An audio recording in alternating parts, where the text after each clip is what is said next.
Hi there. Let's talk about making a poly portrait with Adobe Illustrator. I have a couple ideas and I want to share them with you. So let me open up my file and show you what I'm talking about. So in Adobe Illustrator, you can do a lot of different types of artwork, different styles, different portraits, whatever you want to do. But one that I think is kind of fun is when you subdivide and create a flat surface kind of poly portrait, we call it, that's made up of shapes and planes and crafts that portrait out of those vector shapes. So there are a lot of different ways to do it, and there are other tutorials online you can follow, which are just fine.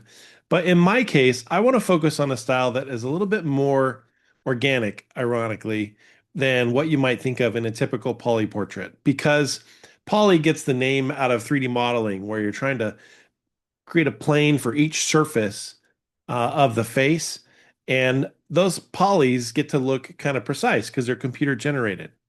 Well, I'm not really after something that looks super precise and looks like it was computer generated in the sense that it's a perfect computerized 3D model. I want something that has a little bit more randomness to it. And so if you look at this example I have here, the shapes are informed by the picture or the shape of the person's face. And they're not equal sized. They're different shapes. They almost feel like paper cutouts. And that's the style I like. Um, Others, they do these geometry out of triangles and they align these edges and they make it look pretty perfect. Say that pretty fast. Pretty perfect poly portrait. Anyways, my method again is a little more natural, and that's what I want to share with you right now. So it really is as basic as taking that pen tool and starting to make a a rough trace of the person's face in kind of a random way. Now, I've got layers already set up, and I've got this photo in the background that is my sample. And so what I'll do, I'm going to zoom in, let's say, and let's start over in the eye area. I'm going to use my pen tool, and I'm going to set it up with a flat color that doesn't necessarily match my artwork. It's just going to be a color I can use to see the shape that I'm creating. In this case, I'm going to use my eyedropper and just click right on the photo, switch back to my pen tool, and then start just tapping, clicking. I'm going to be careful not to make any curves. So I'm just tapping because I really do want straight lines.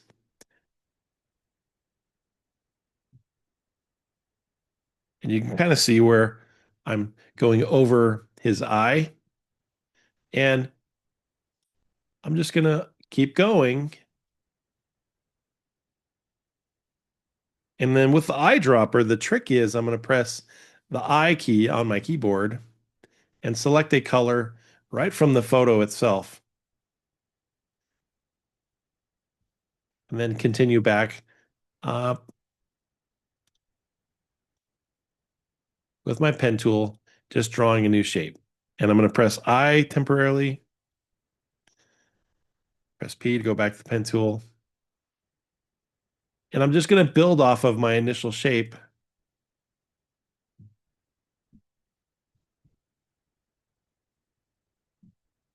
always going back and using that eyedropper to pick up a color right off of the individual's face.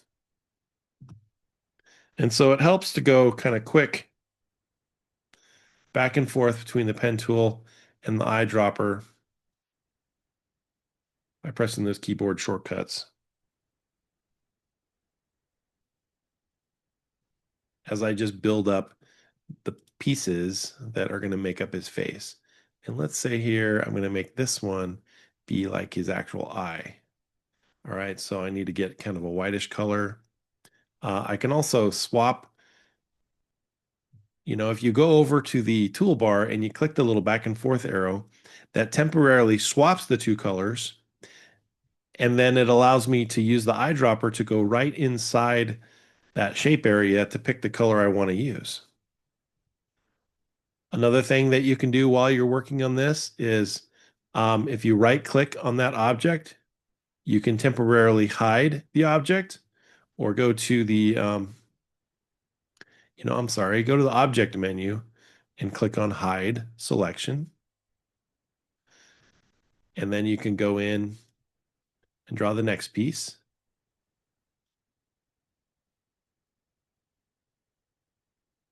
I'm going to pick up that black. I like that black color.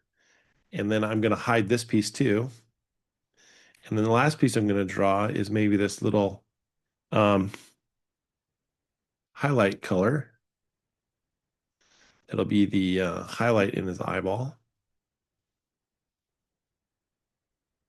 And then do show all and see what I get. Okay. So that's not quite what I want yet, but it's starting to get there. And so I like to do it this way where I just kind of slowly build up the pieces, not really being too concerned about it being perfect. It's more about the artwork. In other words,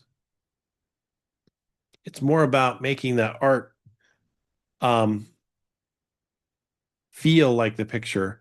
I'm not trying to make a precise copy of that picture. What I'm trying to do is make sure that I make something that has a little more natural style to it. So somehow I switched layers. I need to get back to the layer I was on. And I'm going to paste in front that thing that I made. Yeah. So building up those pieces as I go. Another thing you'll find out as you work with this method is you'll have the tendency that you're going to want to start building right where you finished. And if that object that you drew is still selected and you use that pen tool, it's going to want to create an anchor point on that shape as opposed to starting a new one. So you have to start somewhere else on the picture with your pen tool to get it going before you can overlap a shape that's already there, if that makes sense. So as I kind of go around and draw my character, I'm just going with my impression and my intuition of what I see as shapes.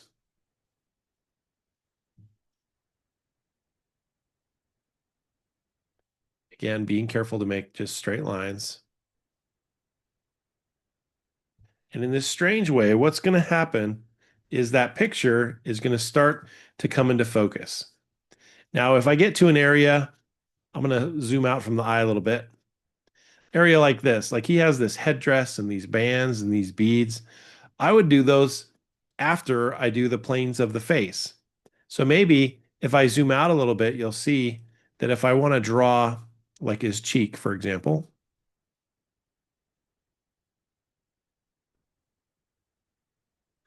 that way I can start making larger pieces.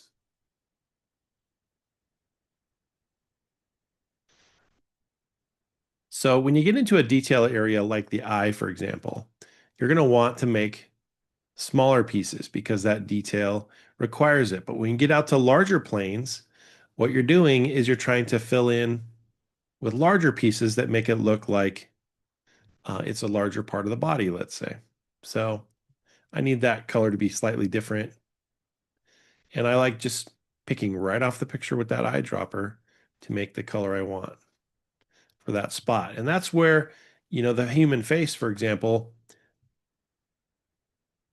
where the contour of the face changes direction. And that's where you're going to make a new shape and overlap that shape. And over time, as you start using the eyedropper, you'll kind of get a sense for which colors you want to use the most. So as I've built up a handful of these color pieces, I'll eyedropper from them. So if I make this little interpiece here that goes here, maybe I'll eyedrop this piece so that that color gets reused. That also helps create those colors or use those colors um, to make a better um, color combination as I go along. so things feel like they're a little bit more in harmony. I'm gonna go ahead and turn off the photo so you can kind of see what's left here so far. Oh, I guess I've been using the wrong layer. That happens a lot, you guys. I should have locked my photo layer. Okay, let me hide that thing so that you can see. So yeah, now that's the piece of the portrait that's left behind as I've been just tooling around drawing the shapes. So that's how I recommend you work off of a photo. Just allow yourself the flexibility of drawing a polygon, whatever shape it needs to be, to match the larger highlight area that you see on the face itself. Same with the shadow areas.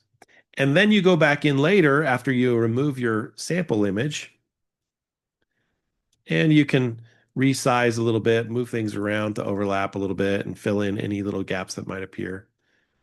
And you can go in and start tailoring it a little bit more to match your idea. So over time, you're going to get something a little more like this, where you've got you've spent some time filling in everything and you've added your pieces and you don't need the photo anymore and you can start riffing on it. And then, like I said before, that um, those beads and that detail area, I went ahead and saved for a separate layer so I could do that without having to interfere with the larger pieces I was going to draw for the face. Then you can experiment with background colors and fill-in colors. And I think that's how you get that shape or that, simplified shape you're looking for. In a sense, what you're doing is you're making a copy, an abstract copy of the portrait.